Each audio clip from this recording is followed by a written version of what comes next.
Hello friends. अ, आज के video में मैं राइसेप डब्ल्यू के बारे में डिस्कस करूँगा।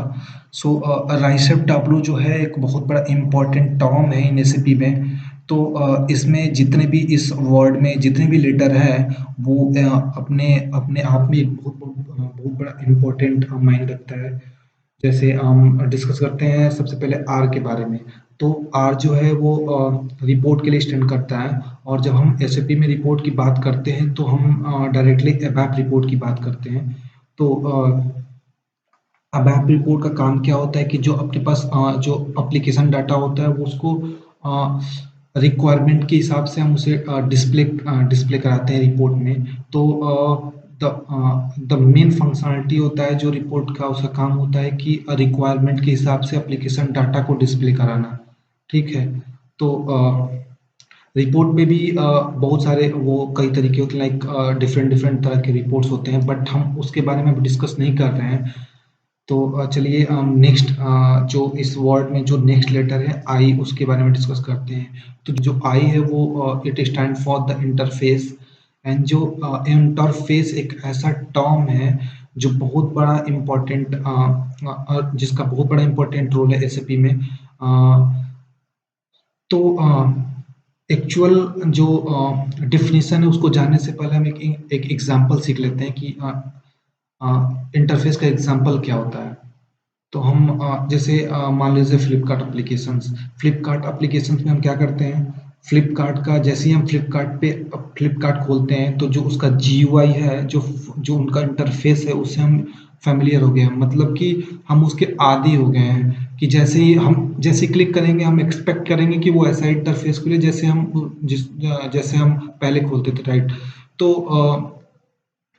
बट एसएपी का जो है वो चाहते हैं कि अपना जो बैकएंड का सिस्टम हो वो क्या करे, वो सपोज वो माई स्क्वेल यूज कर रही है। अगर वो चाहते हैं कि वो सारा जो परचेज ऑर्डर है वो माई स्क्वेल में डील करके वो एसएपी बैप में सॉरी एसएपी हाना में डील करे। तो क्या करेगी, अगर वो सारा एप्लीकेशन चेंज करती है तो क्या होगा कि उसका जो जीयूआई है मान लीजिए चेंज हो गया। तो जब जीयूआई चेंज हो जाएगा तो क्या होगा कि बहुत सारे ऐसे यूजर होंगे फ्लिपकार्ट के जो उनको अच्छा ना लगे जीयूआई। तो वो क्या करेंगे, वो अनइंस्टॉल कर देंगे, अपना अकाउंट डिलीट कर देंगे वहां से। तो इससे क्या होगा कि ऐसे फ्लिपकार्ट को लॉस होगा। तो वो चाहती है, फ्लिपकार्ट चाहती है कि अपना जो जीयूआई है वो जिस टेक्नोलॉजी में उसी टेक्नोलॉजी में रहे। बट जो अपना बैकएंड का है जो डाटा है हम उसको अपना हना में प्रोसेस करना चाहते हैं। जो ऑर्डर है हम उसको हना में प्रोसेस करना चाहते हैं। तो क्या करेगी कि अपना जो जीयूआई है वो एज अ सेम रखेगी। बट जो भी बैकएंड का सिस्टम है वो अपना क्या करेगी कि खाना में बदल देगी, कन्वर्ट कर देगी। तो इससे क्या होगा कि अ, जो जीयूआई है वो दूसरे टेक्नोलॉजी में है और जो एसएपी से रिलेटेड नहीं है, और जो अपना खाना है वो एसएपी का है। तो इससे क्या होगा कि कंटिन्यूअस कम्युनिकेशन होता रहेगा ना, क्योंकि जैसे ही कोई यूजर ऑर्डर करता है तो वो डाटाबेस से इंटरेक्ट करेगा, राइट। सो द डाटा का ट्रांसफर हो रहा है continuous, SAP to non SAP.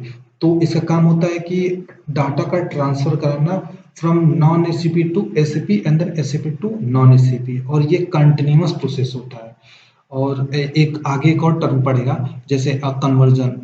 तो ये एक दूसरे के अपोजिट होते हैं। जैसे इंटरफेस होता है वो कंटिन्यूअस कम्युनिकेशन होता है, बट कन्वर्जन होता है ना वो ओनली वंस होता है, एक बार डाटा का माइग्रेशन किया जाता है। तो चलिए हम इसी इसी बहाने उसको भी डायरेक्टली डिस्कस कर लेते हैं, कन्वर्जन को।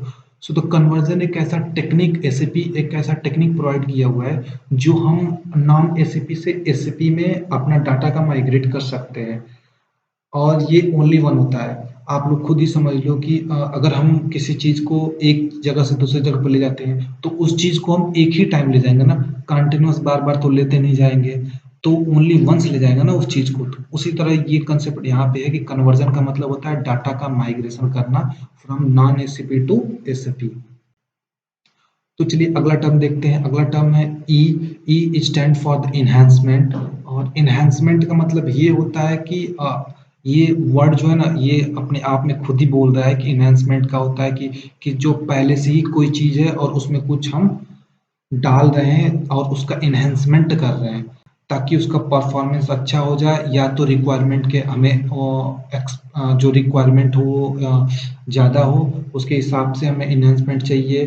तो तो तो एनहांसमेंट का मतलब यही होता है कि जैसे मेरे पास पहले से एप्लीकेशन एग्जिस्टिंग है एसएपी द्वारा, चाहे कोई भी फंक्शनैलिटी एसएपी द्वारा ऑलरेडी है, ठीक है? और हम चाहते कि वो हम जो फंक्शनैलिटी हम यूज़ करना चाहते हैं, बट मेरा कुछ एक्स्ट्रा रिक्वायरमेंट है। हम उसमें कुछ एक्स्ट्रा चीज़ ऐड करना चाहते हैं, तो वो क्या करेगा कि जो पहले से ही एग्जिस्टिंग है एप्लीकेशंस, उसमें हम थोड़ा-सा एनहांसमेंट कर देते हैं। ये एसएपी हमें अलाउ करता है कि हम उसमें थोड़ा-सा अपना एनहांसमेंट कर दें, थोड़ा-सा अपना जो भी रिक्वायरमेंट है उसके अनुसार हम उसमें कोड डाल दें। बट वो एनहांसमेंट करने का तरीका भी होता है, वो अपन बाद में डिस्कस करेंगे। बस इतना यहाँ समझ लीजिए कि हम एनहांस जो स्टैंडर्ड एसएपी एप्लीकेशन है, आई मीन जो स्टैंडर्ड एसएपी फंक्शनैलिटी है, उसमें हम एक्स्ट्रा चीज़ें अपने अनुसार डाल सकते हैं और उसको हम अपने लाइफ में यूज़ कर सकते हैं। चलिए अगले टर्म की बात करते हैं। अगला टर्म है F, and F stand for the forms. जो फॉर्म्स होता है वो जैसे हम एग्जांपल से बताते हैं। जैसे मान लीजिए हम कहीं दुकान पे गए, तो जो उसका इनवॉइस होता है वो कैसा होता है? उसका इनवॉइस तो एक ही होता है ना, बस उसका डाटा सेम होता है। मान लीजिए अभी मैं गया 1 किलो चीनी खरीदा, 1 किलो चीनी पे उसका इनवॉइस तो सेम ही रहेगा, बस वहाँ पे लिख देगा 1 किलो चीनी। और कोई आया, उसने बोला हमें 1 किलो गुड़ दे दो, उसने क्या किया वहाँ पे गुड़ लिख देगा। तो जो फॉर्मेट है वो सेम है, ओनली क्या चेंज हो रहा है? डाटा चेंज हो रहा है।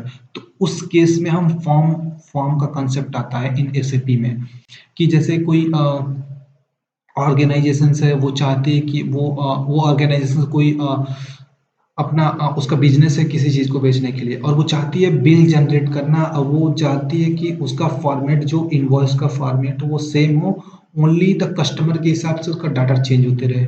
तो उस केस में एसएपी एक नया सॉल्यूशन के साथ आया था, वो फॉर्म से कहलाता है। तो चलिए अगले टॉपिक की बात करते हैं, वर्क फ्लो। तो वर्क फ्लो का मतलब ये होता है कि जो ऑर्गेनाइजेशंस में जो भी अपना जो वर्क का फ्लो होता है, कैसे कोई चीज़ मतलब ऑर्गेनाइज किया जाता है। फॉर एग्जांपल जैसे हमें छुट्टी चाहिए होती है किसी ऑर्गेनाइजेशन में, तो सबसे पहले हम अपने पीओसी कांटेक्ट करेंगे, पॉइंट ऑफ कांटेक्ट को, जो आपके पास में होगा, आपसे सीनियर होगा। पहले हम उसको इन्फॉर्म करेंगे या नोटिफाई करेंगे कि हमें सर छुट्टी चाहिए। फिर वो अपने सीनियर को करेगा। तो एक तरह से ये प्रोसेस है ना, ये तुम्हारा जो प्रोसेस है, एक जगह वन लेवल से दूसरे लेवल तक किसी एक वे में हो रहा है, तो इसी को बोलते हैं वर्क फ्लो। मतलब किसी काम का एक डायरेक्शन में फ्लो होना, मतलब हम कह सकते हैं कि किसी स्टैंडर्ड तरीके से होना किसी काम का।